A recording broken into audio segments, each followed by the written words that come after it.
प्यारे विद्यार्थियों, आपको कक्षा 7वीं का विषय हिंदी का वार्षिक मूल्यांकन का प्रोजेक्ट कार्य मिल गया होगा।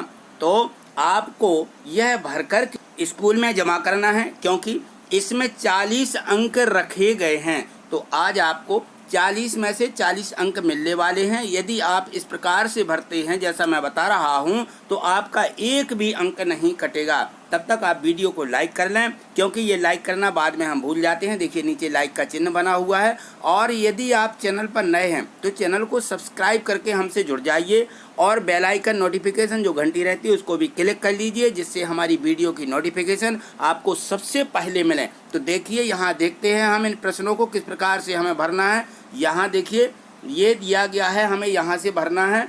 तो यहाँ लिखा है कि यहाँ से वर्कशीट पर कार्य प्रारंभ करें, खंड बा, ये दिया गया है। यहाँ पे निर्देश पढ़िए। सबसे पहले इसमें लिखा हुआ है कि इन प्रश्नों को पढ़कर निर्देशानुसार उत्तर लिखिए। तो यहाँ देखिए निर्देश दिया है प्रश्न 1 में, अगर नाक ना होती, पाठ के नाक से संबंधित मुहावरे हैं, उसी प्रकार आप दांत, कान, मुँह, हाथ, पैर, ठीक है, इस प्रकार से पाठ या पट या शरीर के अन्य अंगों में से किसी 2 भागों के चित्र बनाकर या चिपकाकर उन पर 5-5 मुहावरे, कहावतें या लोकोक्तियाँ लिखिए। या तो 5 मुहावरे होना चाहिए, या 5 कहावतें, या 5 लोकोक्तियाँ हम उन पर लिखेंगे। ठीक है, तो यहाँ से आप जो भी चित्र इनमें से चिपकाना चाहें चिपका सकते हैं। कोई 2 चित्र हमें चिपकाना है, यहाँ पे 2 दिए गए हैं। तो यहाँ देखिए मैंने यहाँ पे नाक का चित्र चिपका दिया है। आप भी इसी प्रकार से कहीं से काट करके चिपका सकते हैं या बना सकते हैं। ठीक है, तो यहाँ देखिए मैंने नाक के ऊपर से ये 5 वाक्य मुहावरे लिखे हुए हैं। देखिए नाक, तो पहला है नाक में दम करना, नाक में दम करना, ये मुहावरा है। नंबर 2 नाक कटना, ये भी मुहावरा है। ठीक है, इसी प्रकार से आप यहाँ लिख सकते हैं नाक रख लेना, नाक रगड़ना, नाक का बाल होना, ये 5 इसके मुहावरे हैं। आपको भी इसी प्रकार से लिख देना है। ठीक है, अब देखिए दूसरे में मैंने चिपका दिया है कान का चित्र। यहाँ देखो ये कान, आपको भी इस प्रकार से चिपका देना है या बना करके यहाँ पे जो है इसका चित्र बना देना है।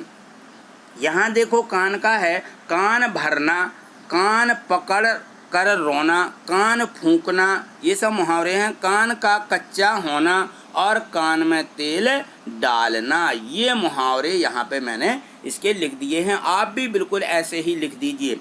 अब यहाँ देखिए इसका प्रश्न क्रमांक जो 2 दिया गया है, ये पहला प्रश्न 20 अंक का है और ये दूसरा प्रश्न भी 20 अंक का है। तो यहाँ देखिए इस 20 अंक के इस प्रश्न को इसमें दिया है प्रश्न क्रमांक 2 और दिया गया है कि दी गई पहेली को दिए निर्देशों के आधार पर भरिए। यहाँ देखिए निर्देश दिया गया है, इस निर्देश को पहले पढ़ लीजिए।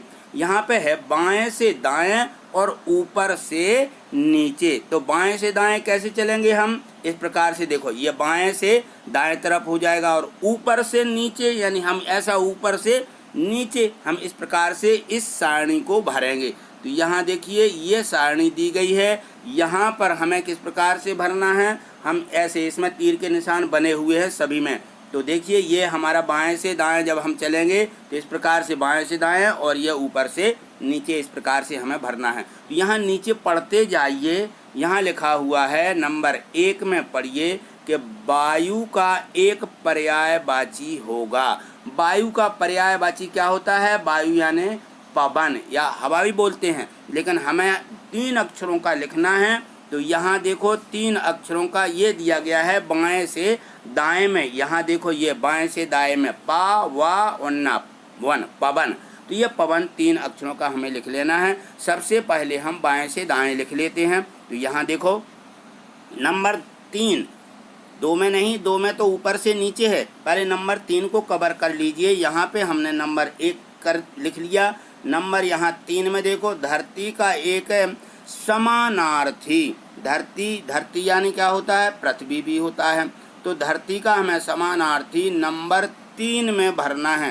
तो देखिए यहाँ पे 3 नंबर कहाँ पे दिया गया है, 3 नंबर दिया गया है, यहाँ देखिए 3 नंबर ये दिया है ये 3 नंबर है, तो यहाँ हमें भर देना है धरती का भूमि। ठीक है, ये 3 अक्षरों वाला यहाँ पे बाएं से दाएं ये लिख दिया भूमि। ठीक है, यहाँ भूमि लिख देना है। आगे देखिए इसका जो अगला दिया गया है छठवां में है फूल के लिए एक पर्यायवाची शब्द होगा। यहाँ पे फूल दिया गया है, तो ये फूल का भर देना है। हमने धरती का भर दिया, वायु का भर दिया, अब फूल का भरना है। ये भी हम कहाँ से भरेंगे? बाएं से दाएं। तो फूल, ये देखिए छठवां यहाँ पे ये दिया गया है छठवां, तो यहाँ छठवें पे भरेंगे हम। तो फूल का होता है सुमन। क्या होता है? सुमन। तो ये देखिए हमको बाएं से दाएं इस प्रकार से सु मा उन्ना मन सुमन, ये सुमन भर देना है। 7वें में देखो यहाँ पे 7वें में दिया गया है तन या देह का पर्यायवाची। तन यानी शरीर। ये देखिए ये 7वें में ये तन यानी शरीर ये भर दिया है। सा री और रा रीर शरीर। ठीक है, इसी प्रकार से अब हम देखते हैं ऊपर से नीचे वाले में। यहाँ देखो ये निर्माण शब्द का विलोम होगा, ये हमें नंबर 1 में भरना है। तो निर्माण का देखिए यहाँ पे निर्माण का विलोम क्या होता है? यहाँ देखो ये हमें ऊपर से नीचे ऐसे नीचे तरफ चलना है, तो हम यहाँ भर देंगे कि पा ता उन्ना तन पतन। पतन यानी उसका उल्टा भरना है निर्माण का, पतन होना यानी विलोम है उसका। ठीक है, आगे देखिए आँख शब्द का पर्यायवाची होगा, ये हमें नंबर 2 में भरना है। आँख का नयन, ना या उन्नयन नयन। ये देखिए ऊपर से नीचे ये नयन भर दिया यहाँ पे। ठीक है, इसके बाद देखो यहाँ पे चौथा में है शत्रु का विलोम भरना है हमें। चौथे में क्या भरना है? शत्रु का विलोम क्या होता है? तो शत्रु का विलोम हो जाएगा मित्र। तो यहाँ देखो ये ऊपर से नीचे यहाँ पे ये भर दिया है मित्र। शत्रु का विलोम भरना था, शत्रु का विलोम मित्र हो जाएगा। और यहाँ देखो 5वें में हमें दिया है दबाया जाना या कुचलना के लिए एक शब्द। तो यहाँ 5वें में देखिए दबाया जाना या कुचलना, तो इसके लिए हमें ऊपर से क्या भरना? नीचे। तो ऊपर से नीचे दबाया जाना या कुचलना के लिए एक शब्द होगा दमन। दा मा उन्ना मन दमन, ये ऊपर से नीचे हमें इसमें भर देना है। ठीक है, तो ये हमारे सभी इस प्रकार से ये पूरी सारणी हमारी भर जाएगी। तो हमें इसमें 20 में से 20 और पहले वाले में भी 20 में से 20, यानी पूरे आपको 40 में से 40 अंक ही मिलेंगे, ये बिल्कुल निश्चित ही है। आप इसी में से भर लीजिए। तो आज इतना ही, मिलते हैं अगली वीडियो में अगले और प्रोजेक्ट के साथ। तब तक के लिए नमस्कार, थैंक यू, धन्यवाद।